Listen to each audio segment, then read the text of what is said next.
On that note, I'm glad to be joining you here today for us to meet around this round table 2 years into my tenure and to listen to the tangible progress that we've made, mentioned by Matthew, Hafez, Jihad, Stefano, and others during this week who have walked this path with us. It is the most clear indicator of the hard work we've together put in the effect that this had. It has been a difficult but gratifying journey, one that I have reiterated our path to reform and nation building, not satisfying the benchmarks and the meeting deadlines of the IMF and World Bank. But I am also here to report that after 2 years on the job, my qualified observation has been that as difficult and painful the reforms have been, what has been the most difficult undertaking is to influence change despite an entrenched narrative.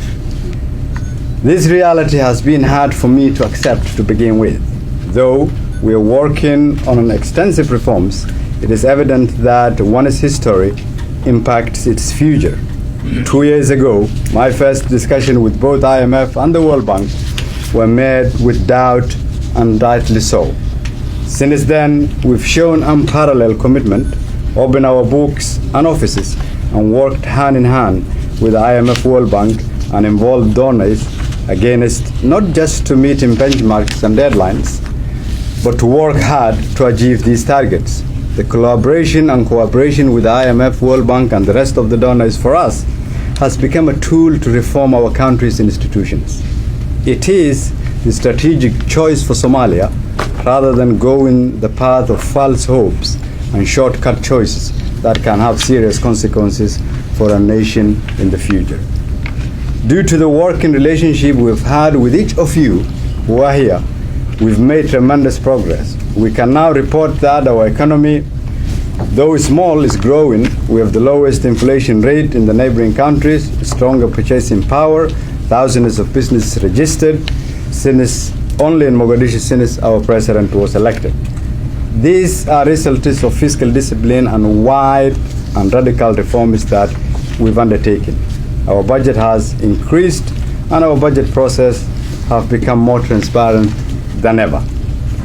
Our revenue collection has tripled for the first quarter of this year alone. We have already surpassed the quantitative revenue floor target set by the IMF team, and collected taxes are now at highest record. I would particularly here like to commend our business community who have developed a strong commitment to the reforms we are talking about.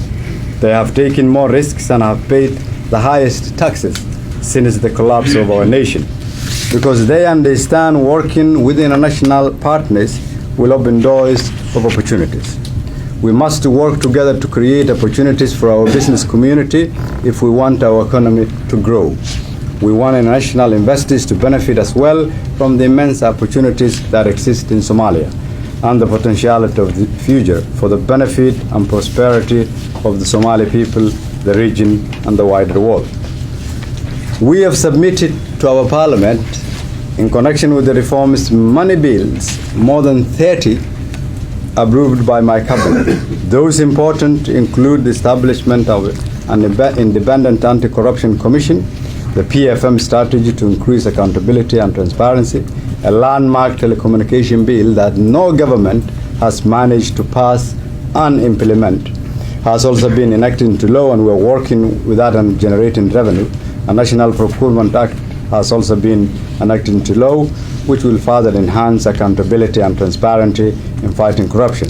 The water and energy bill and many other bills are also pending approval by the Parliament. Civil services reform legislation is also under works.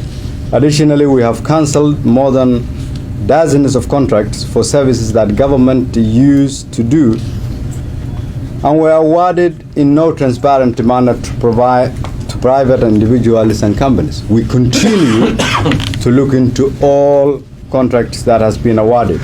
We are also working towards fiscal harmonization between the federal government and federal member states. In February this year, we signed a landmark fisheries revenue sharing agreement that allowed the Federal Ministry of Fisheries to issue fishing licenses for foreign fishing companies in order for us to increase our revenue. All these initiatives that government has undertaken since it came to office were critical in meeting the benchmarks requirements of the IMF in connection with the S&P. I would want to assure you today here, though we have done well, our commitment hasn't diminished. We've managed through this process to spark interest in the nation. The entire government and our population see this as a success story, as the first step to the new Somalia. During this visit, I have shared another personal insight with colleagues here, especially those from the World Bank and IMF. Reforming Somalia's economy is not enough if we do not at the same time reform the security sector and our political processes. But the discovery for us has been there is no single universally agreed roadmap and implementer for security sector reform, as there is for the economic reform. There is also no pot of gold at the end of the rainbow when it comes to security. Just demands and deadlines, sometimes conflicting. Additionally, no one looks at the fiscal discipline aspect of the security sector reform. To give you a brief snapshot, we spend 9 million a month on our security sector of our 13 million expenditure.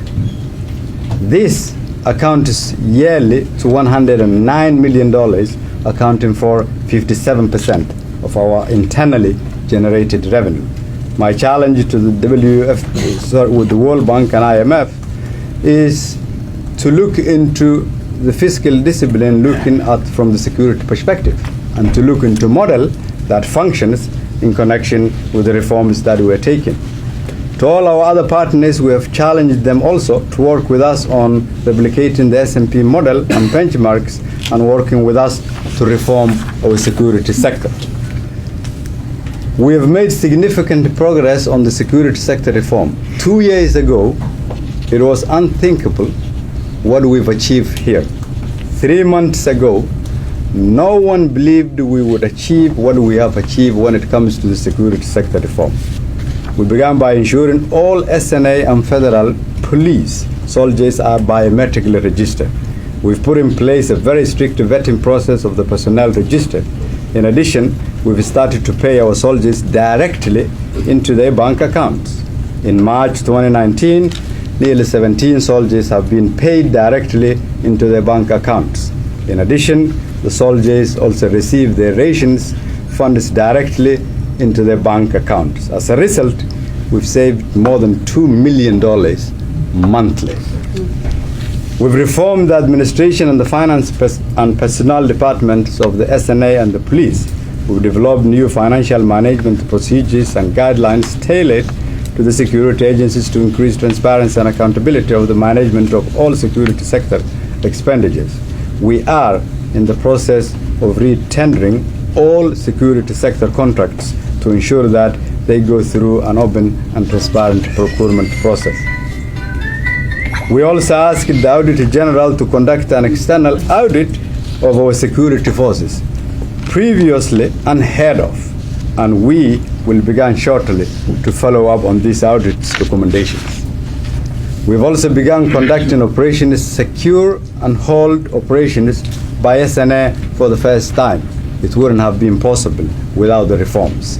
We are holding territory as a result of these reforms, and holding is linked to sustaining our forces. I believe the biggest obstacle on the security sector are now behind us. Then the third leg to reform is our political process. The vested interests in the economy and the security sector are also in this political sector. It is my belief that the best way to reform is to give political system that gives power back to the Somali people to make their choices on their governments themselves. In order for us to reform our policies, we've determined to start with completing our constitution.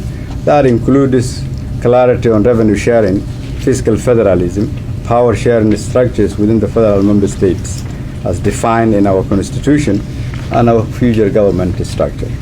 All these models have been developed, and we are working on bringing together all stakeholders in the parliament, FMSs, and other members of our society to join hand in hand so that we can agree on the future of Somalia and how it should be organized. With the decision point and debt relief on the horizon and a promising security sector reform that is yielding progress, we are becoming more accountable. A comprehensive political reform is in the works. I believe Somalia is on the correct path to its recovery. I would like to request that you stand with the Somali people. Finally, your efforts can be recognized for yielding success story. I hope we can continue to work unabated on this issue and that we can speak to the truth of the challenges and opportunities before us, and the narrative can be changed to a new narrative using this success story of the partnership on reform with our national financial institutions. I thank the World Bank and the IMF for organizing this event and the close partnership.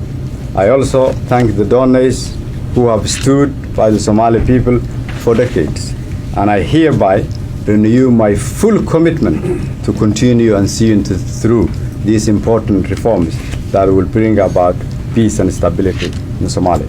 Thank you.